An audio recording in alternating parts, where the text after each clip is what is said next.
Nilimwona mwanasiasa mmoja hapa nchini kwetu. Mungu alinichukua akanionyesha maono, nikamwona mwanasiasa huyu picha kabisa, naona nitamtaja kwa jina. Nimetoa live hapa kwa sababu wengine ukimtaja hawapendi, lakini mimi sisemi kichama, naongea kwa sababu niliona.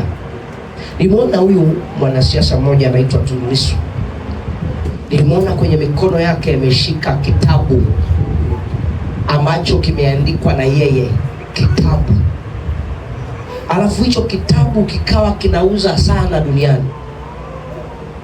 Wakati niko kwenye ile maono naendelea, baadaye nikaona Tundu Lissu kapotea. Ikaonekana watoto wake wamekuwa wakubwa. Kupotea kwa maana hayupo, kwa maana ya duniani. Maana watoto wake niliwaona ni wakubwa. Baada ya hapo nikaona watoto wake wanaalikwa, wanaitwa huku. Why? Kwa nini wanaitwa? Kwa sababu ya kitabu ambacho yule baba alikuwa amekiandika. Nikaona watu wanakisoma kile kitabu, mataifa na mataifa wanasoma kitabu chake. Kikawa kinauzwa kwa bei kubwa, alafu kimeandikwa kwa lugha tofauti. Na wakawa wamekitumia, baadhi ya watu watawala duniani wakawa wanakitumia kile kitabu. Hiyo Mungu alinionyesha hiyo kitu. Wanakitumia kuelezea maisha ya huyo mtu. Bwana Yesu asifiwe.